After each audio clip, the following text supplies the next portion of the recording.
Hey guys, Stealth here. Time to review another deck. This time we're looking at Brits, Canuks and Kangaroos. This was sent in by Girthzilla, and what we're actually looking at is a Commonwealth Airborne deck. Girthzilla created this with the goal of having it to be used in heli rushes in 10v10 games. He says I also use it for taking troops around to the enemy base in helicopters without being seen. He wants to know what the flaws of this deck are and how he can improve this deck for his intended purposes. Now, first off, doing an airborne rush with a Commonwealth deck is not something that really is the first thing that comes to mind when you're talking to or you're talking about doing an airborne rush with any kind of deck. The deck that I would pick for an airborne rush, NATO-wise, would be either NORAD or just pure US, because they got the best AA helicopters. Not exactly the best infantry, but if you use NORAD, you're going to sacrifice 5 activation points to get helo rush capability anyway. I don't really think that Commonwealth has the best options, but let's see what Girthzilla came up with. Command-wise or logistics-wise, he doesn't have a lot of stuff. Now this might come into trouble, or this might turn into trouble later on. It depends a little bit on the amount of helicopters that he has. But helicopters are always prone to running out of ammo. Especially the helicopters that the Commonwealth have, because they definitely do not carry a lot of ammo or armaments. They don't carry a different variety of weapons. Like the Apache has its main gun, rocket pods and Hellfires. Most of the British helicopters have a gun, if at all, and a TOW 2 launcher, TOW 1 launcher, or rocket pods. So not having a FOB in here is a big red flag for me. I would definitely bring a FOB in order to resupply those helicopters. Otherwise you're going to end up draining your 8 Canuks very quickly, these 8 cargos. And I would rather use these to resupply our infantry. So what I'm going to do is try to spot some points that I can free up in order to get a FOB, and I only need to get 2 points to do that. Otherwise, he has 1 card of command units in the HQ section.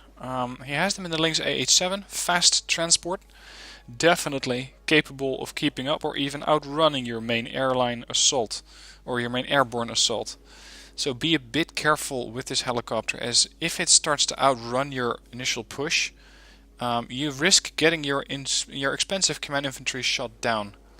But keeping that in mind, I think that this is definitely the best choice of command, as the command squad is a bit slower in their CH-153. I'd personally take a Lynx AH-1 because they are more numerous, and that means that I can use the Lynx AH-7 for other infantry. But since it's a Commonwealth Airborne, we got enough transport options as is. Okay. What you want to have in an airborne rush is AA, a little bit of AT capability, but the AT, so anti-tank, is going to be provided by helicopters and aircraft. And you want to have infantry that can defend itself against other infantry, so pretty much anti-infantry forces. I'm a bit surprised that he didn't go with more SAS. I would expect more SAS in a rush deck like this. Instead, he has 1 card of SAS and then 12 cards of RBS 70s. Or 2 cards of 6 units, so 12. Pretty high amount really, especially considering that the SAS already have their own AA weapon in the form of the Stinger. What I would do here is delete 1 card of RBS and get another card of SAS, because it gives you a lot more flexibility, and the SAS, while being more expensive, will really add to your deck. So I'm going to delete 1 RBS and another SAS, because I like grouping up my stuff. 1 SAS card and another one, and we're going to transport those in the standard Lynx. The difference here, the Lynx AH7 gets rocket pods, but I want as many of those SAS troops as I can get. So what I'm going to do here is bring them in the Lynx AH1. The AH1 gives me 8 availability, Lynx AH7 gives me 6, and I want the 8.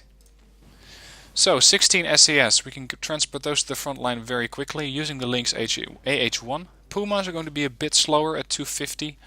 Although they are still pretty damn fast for helicopters. Then we got the airborne or the AA covered. AT is something that in a 10v10, and it really depends on the kind of map that you're using, but I'm having Asgard and Gjol in mind. You don't really need to have AT infantry. It's nice to have because they are capable of dealing with some tanks, but the range is pretty bad. And I found that since they're a 2-man squad, they just die way too easily. So what I'm going to do here is delete the Milan 2.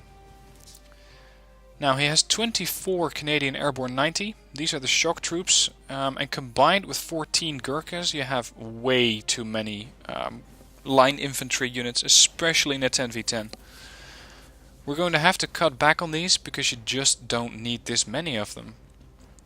The problem is that you don't really have any alternatives. We don't really need to bring in more AA because the javelins don't really add anything. The blowpipes, I really despise these because of their low accuracy. I mean 20%, that's not exactly likely to hit. Highlanders 90s are okay. He doesn't have those in here, but I would like to see them because they have a 25 armor penetration weapon, which is higher than what the Canadian Airborne or the Gurkhas have to offer. So I'm going to at least throw out one Canadian Airborne and possibly even two, because we already have the Gurkhas. And the Gurkhas, compared to the Canadian Airborne, are as good or better for only 5 points more. Their anti-tank weapon is more accurate, carries more rounds and does more damage. Their mini-me is the same as the one carried by the Canadian Airborne. And they carry a submachine gun, which at close range is going to be a lot more effective at dealing with enemy infantry than the Canadian Airbornes. Problem is their price tag. They are pretty expensive.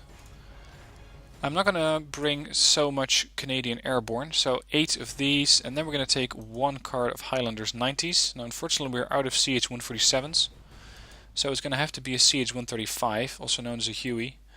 Not the best helicopters, not the fastest, but they get the job done for 20 points.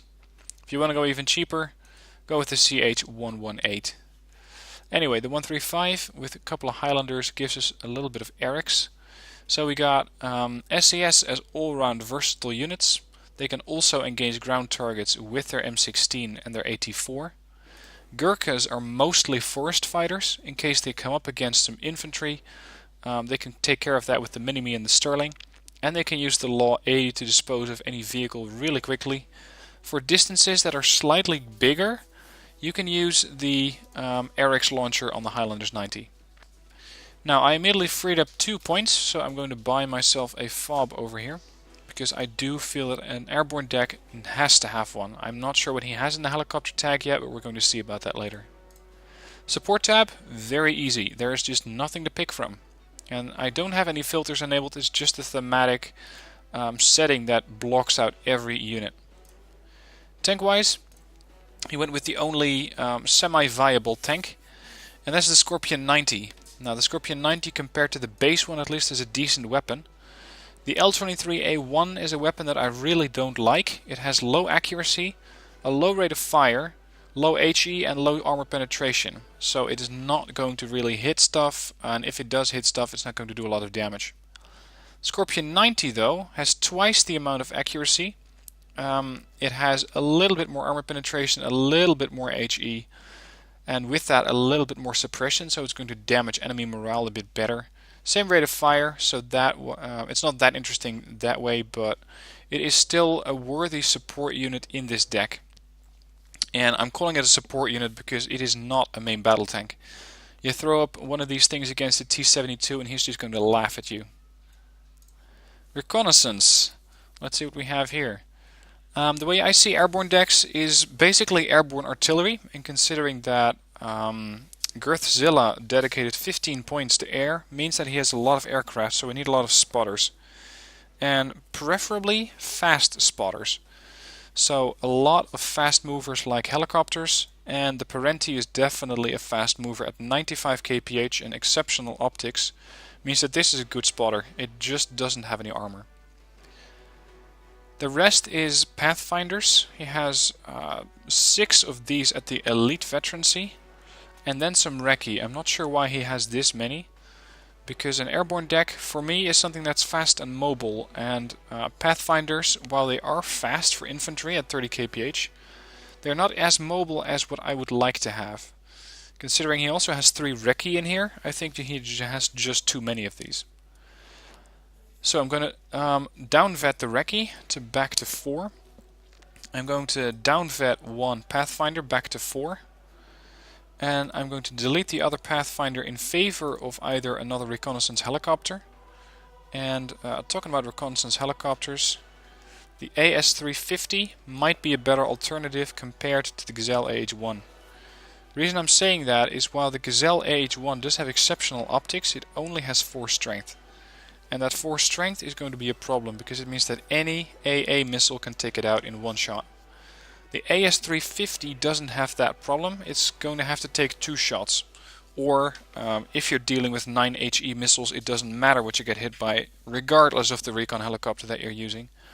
The only recon helicopter that can probably survive a 9 HE missile is the recon version of the Hind, but of course we're a Commonwealth deck, we're not even close to Red 4, we don't get access to that. Anyway, bit of a sidestep there. We got the Gazelle AH1s, I'm going to replace those with a couple of AS350s as main reconnaissance helos. If you know that you have a little bit more AA in the region, I would recommend going with the Parenti or another reconnaissance unit, and I want to have a reconnaissance that is a vehicle. Now the Cougar, I'm not really that big of a fan of this thing, but it is very fast and very cheap. And I've found lately that having a cheap reconnaissance vehicle in your deck is very helpful. So in a situation like this, a 20-point reconnaissance unit, which you get a decent amount of, either 8 or 6, combined with the other reconnaissance options that are here, I think that we have enough. It also packs some armor and that terrible L23A1 main gun. If I could take this off and put a different gun on, I really would, because this is just a crap gun. The Ferret, very good optics, very fast, low autonomy. That's what's stopping me from picking this unit. That 300 kilometer autonomy is going to get you into trouble, in the sense that this thing is going to run out of fuel at unexpected moments, and that might just cost you the unit and lose your sight on the region. Also, they're 45 points. The Spartan, though, is a nice alternative. It carries a little bit more armor, it has very good optics, it's very fast off-road for a tracked vehicle, and I'm just going to take 6 of these. I know that that's going to impact the reconnaissance capabilities a little bit, but I don't think that we have enough if we just pick 4 of these. Vehicle-wise, he has a lot of ATGMs. 12 Strikers and then another 12 TOW2s. This is just way too many ATGMs for me, but the problem is ATGMs are the only viable vehicle that you get. You do get access to recoilless rifles, but I have never really successfully used those in a 10v10 because it's usually on the open plains where you're operating with this deck a very quick mobile war. By that I mean that you don't really have the time to get in range with your recoilless rifle jeep, fire off 1 or 2 shots before it dies, so these things are a no-go.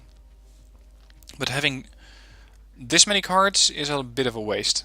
Strikers compared to Iltis TOW2s is definitely going to bring my preference to the Iltis TOW2. The reason is that these Iltis have 70% accuracy versus 45%. Now again, I'm not a big fan of them. I prefer to have my ATGMs on helicopters and aircraft, so airplanes. Vehicles like this, they just don't survive long enough. So the Strikers are definitely out, and we're going to free up some more points by doing that. And I don't think I'm going to need a second card of Iltis. 1 card should do. Helicopter wise, let's see what he brought here. This is a must-have, but it's a must-have at a little bit lower availability, or a little bit lower veterancy to gain availability. So what we're going to do here is delete these at veteran, because they are just too good to pass up, and you don't get a lot of these super helicopters. And I mean, they're not super helicopters in the sense that they can beat a KA-52 or stuff like that in what they can do, but they have a very high amount of Hellfires. They got 8. They got a couple of Stingers. They're nice and mobile at 330 kph.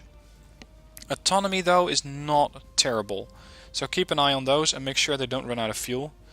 But especially a Lynx 3 is something that we need to have a fob for, possibly even 2. If you're going to be using these things a lot, because Lynx 3 helicopters take up a ton of weapon or supplies with rearming those Hellfires. Keep that in mind as you're using these helicopters and you decide not to bring a fob, because it's going to put a huge strain on the resupply vehicles that you do bring. And I guarantee that these cargoes, all 8 of them, would be drained after a couple of salvos from those Lynx 3s. So I'm very happy that I could free up a couple of points to get a fob in. Next up, he has 16 of these terrible AT helicopters. If you want to have an anti-tank helicopter, please don't go with the CH-118. It is a terrible helicopter, or actually the helicopter in itself isn't bad, but the SS-11 weapon that they carry is bad. 17 armor penetration is not that bad, but the accuracy is so damn low that you're not likely to hit anything. Combine that with a pretty low range, 2450. Now that doesn't impact infantry, or that doesn't impact helicopters as much as it would with infantry, but it is still something that you need to keep in mind. You need to get pretty close to the enemy tank, and I'm used to having my TOWs or my ATGMs in general being fired at a range of 2600, where you don't have to get right into the enemy front line. And I know that 2450 is not that big a difference, but the overall package makes me just say a big no-no to this unit. So those are out. The helicopters that I do like in here are the TOW 2s. If you have a medium to heavy tank, you bring a TOW 2. If you have a super heavy, you bring a Lynx. The reason for that is that the Lynx has more range, 2800 meters versus 2625, and they got 1 point of armor penetration more. Now, notable for both of these helicopters that their stabilizer on both weapons is good. The Lynx has stabilizers for both the Stinger and the Hellfire. The TOW 2 helicopter has them only for the TOW 2, of course, but 50% means that they can still be pretty reliably fired as this helicopter is maneuvering. So you don't have to be hovering in order to fire off these missiles. Now, these helicopters alone are not enough to do an air rush. You are going to get shot down very, very quickly by the opposing helicopter force that Red Fort can muster. And that is usually Mi-24Vs with their Iglas, Akulas, Ka-52, Sokol helicopters. There are some Mi-2s which are armed with weapons that can really, really hurt your helicopters. And the only AA helicopter that we have is the Lynx 3. So that's why I frowned when I saw that he wants to use this deck for airborne rushes. I just don't think that it is suitable to doing that. So we got a lot of points we can spend here. The air tab is completely filled up, so we can pretty much spend 10 points here, or revisit logistics, add another unit there, and add some more stuff to infantry. The way that I look at an airborne deck is that it's also a semi-support deck, in the sense that usually you don't have enough units to fill up all the slots, all the activation points or activation slots that you can have. So I usually take off some pressure off my allies by bringing in more command vehicles than I reasonably should. So I would, for example, bring in another card of either an Iltis, another card of command infantry, but I think a rover or an Iltis would be a better choice. Because by doing this, I'm freeing up 110 points for my ally per CV that I deploy, so that they can focus more on tanks and other expensive units that we just cannot provide by using the airborne deck. So that's why I consider it a semi-support deck. And with your quick logistics helicopters, you're also capable of fueling, rearming and repairing friendly units. Now, it's not really a job of an airborne deck. I suppose you could say that that's more geared towards support decks. But I have very, very rarely, if ever, seen anyone do that with a support deck. Anyway, I'm bringing in another card of Iltis CP to make sure that I can relieve some of my allies from bringing in more command vehicles. Back to the helicopter tab. In the helicopter tab we also have Lynx AH-20s or AH-7s 20 mils, and these helicopters are very nice to provide fire support for your infantry. They got a better range than your base infantry. They have 1575 meter range with 2 armor penetration and 1 HE and a good rate of fire of 900.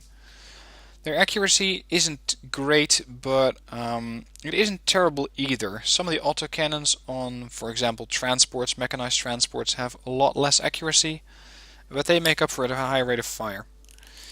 I use the Lynx AH-720 to make sure that I can either take down enemy helicopters that are not packing very heavy AA weaponry, or I can support my ground forces in dealing with light transports. So don't try to shoot or destroy a BMP-T or a BMP-3 with this, because you're just not going to get away with it. But doing some damage to infantry, helicopters, and I have seen them kill tanks if you can get the right angle on them. So for that goal, they're very, very useful. Now, since I don't expect them to live very long, I'm going to take 12 of these. It's just a hardened variety, but it's going to be well enough. Helicopters that are also interesting to have are these Canadian gunships. CH-118 with the heat rounds and the minigun. And these will do quite some damage to vehicles. And they're going to do damage to super heavy tanks as well. Anything that's armored will get damaged by these heat rounds. Now, they don't carry a lot of them. They only carry 14 rounds, but their accuracy is great. And with twin miniguns you can support your infantry with dealing with other infantry. So they're also a semi-anti-infantry helicopter. I'm going to take one card of these, again at 12, because I don't expect them to live for very long. Maybe, depending on how I'm going to fill up the rest of this deck, I'm going to take another card, delete this one, so take 2 of them at veteran, giving me 16 of these helicopters. They're nice harassment helicopters, used for early on in the game. I don't use them that often, mostly because I rarely play Commonwealth, but I have seen people do some really interesting things with these. Another helicopter that we're going to use is this one. It is just a transport armed with rocket pods. That's all it is. But in doing that, they have HE capacity, they have a decent amount of accuracy, and you can just fly these back into the front to do a bit of fire support for your vehicles and infantry. So one card of those, and yeah, then as expected, I'm going to bring 2 cards of veterans. That leaves me with 1 point, and I'm going to revisit infantry and get another card that we might find useful. Assault Pioneers come to mind with their napalm, except that they are a pretty specialistic role, and if you're not going into towns, I wouldn't really use these, because Gurkhas are usually pretty capable of dealing with the infantry that they're coming up against, so you don't exactly need napalm. Other units that we could use here, paratroopers are nice, but they are very similar to the Gurkhas. So I might just end up, SASR. I like the SASR, but I think they're overpriced. These guys are by no means as good as, for example, an SAS. Now I know that SAS is a completely different role package than the SASR. SASR are anti-infantry forces, SAS are anti-everything forces / commandos. Now these guys are officially also classed as a commando squad, but they're really good at killing infantry. But I would only pay 30 points for them, so not one of these. Unfortunately we don't get any more Gurkhas 90s. And we're out of Puma HC1, so we cannot bring in base Gurkhas either. And because of that, I'm just going to go with another card of Highlanders 90. Now, last one, Air Tab. Let's see, 2 Eurofighters, so the air superiority section is good. F-111C is a must-have in this deck. It has 8 1,000 kilogram bombs and is going to level anything that it comes up against. With the exception of tanks, it's not going to do that much against tanks other than do quite a bit of damage, and especially morale damage. Units are going to be stunned and or panicked. Then, the Sea Harrier. This is a nice seaplane. They have a decent amount of ECM, 420 points. I would like it if they had 50% for a price point of 120, but you do get a couple of AIM-9Ls for that. Range on these is good. Accuracy is great, and armor penetration is more than enough to kill off any siege target that you can find. Then he has the GR7. These are the accurate Harriers with their laser-guided bombs. Very good at picking off high-point targets, and they also engage tanks from the top. Now this is something that is worth mentioning, because by doing so they are going to do a lot of damage, since tanks are usually very lightly armored on the top side of it. Now with that, it's nice to have a couple of these, so having 2 of them in here is nice to have. An Electric Voodoo is another seaplane, and he has 1 of these guys at Elite. Bit weird. I was expecting 1 Elite Sea Harrier with a couple of Electric Voodoos as backup, because the electric voodoo, I find that these things are almost better than the Sea Harrier FA2. They don't have the same range, but they're 30 points cheaper, and that is quite significant. They also have 10% more ECM, are faster. Turn radius is a bit better, although it's not that useful on this plane since you're not going to be doing dogfighting anyway. But I have found for a seed plane that's going to be making a lot of turns over the front line trying to find radars, it is a nice thing to have a lower turn radius. So what I'm going to do here is turn these around. I'm going to get one Elite Sea Harrier, which is going to be pretty much an anti-radar sniper, because if you buff 70% with another Elite Veterancy availability, it's going to really make these things extremely accurate. And then a couple of electric voodoos. I'm going to take 2 of those. Then he has 1 card of napalmers. Now, sometimes I wonder how this thing even gets off the ground, considering how big those napalm canisters are, but I suppose that its engines are powerful enough to do it.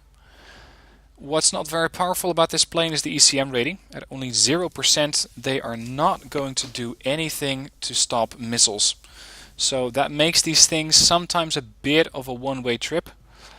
Make sure that you escort them with an air superiority fighter and or a seed plane. A seed plane is pretty much a must for these aircraft. A fighter might not be. But keep in mind that these things cannot defend themselves at all.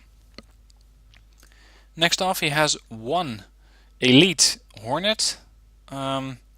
I consider these Hornets to be just delivery trucks for those Rockeyes. That's all that I use them for.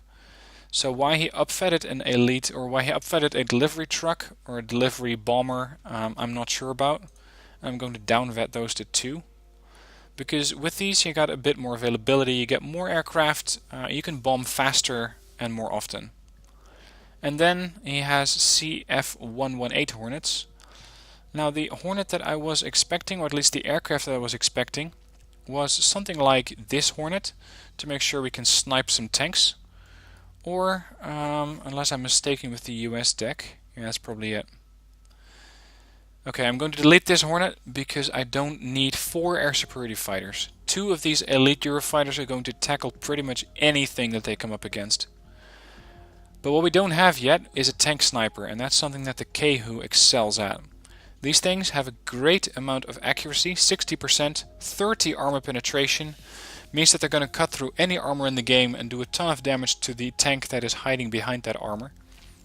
And with this we have a bit of everything. Anti-infantry, anti-air, anti-everything except air. Snipers, which are very good against anything that's not too heavily armored. Seed planes, cluster bombers, and tank snipers. See about the naval section. He went with units that can provide fire support, like the Monitor 105s. Good choice, because he himself in this deck doesn't have any artillery, he just cannot get anything in supports.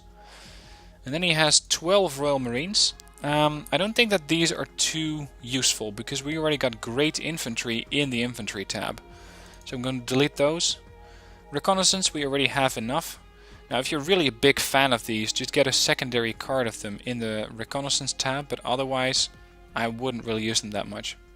Actually, can you get a second card of these? Or are they just prototyped? Yeah, they're prototyped. Okay, what I would do here, since we are already managing aircraft in the air tab, I wouldn't bring too many aircraft here, because your airfield can only hold 9 aircraft. Your aircraft don't get any bonuses in this section either from the availability bonus or experience bonus. We don't need to look at that. So instead we can focus some more on getting stuff that is not in here yet, which for example could be artillery. Let's see. Artillery, howitzers, mortars, cavalry, tanks we don't really need, we already have those. Anti-aircraft, missiles, guns. Coastal support is something we don't really need, because if these ships die, well, so be it, they're only 50 points. Tank destroyers, maybe. Wolverines are nice additions to the AA capacity that we have, or rather that we don't have, because all the AA that's available is going to come out of the air tab or the infantry tab. There's just nothing in between that. The support tab's empty, as I mentioned. So I'm definitely going to bring a couple of Wolverines. I know that 8 at trained might not seem like that much or that good for accuracy, but their accuracy I found is a little bit surprising, in the sense it's surprisingly good. I had expected these things to miss more, but the Wolverines that I used, and I gotta admit I don't use them that often, are very accurate. Now, the Vickers Mark 11 is also something that I really want to bring because of this 17 armor penetration. It also has a good rate of fire, is very mobile, and this would be a great companion for the infantry that we can bring in the infantry tab and for the helicopters. The reason I'm saying this is because this thing can reliably do 17 armor penetration very accurately, and it can touch targets at a range that none of the infantry that we have in the infantry tab can. So that is something that I want to have this thing in here. And I would like to get some mortars. We don't really need tractor piers.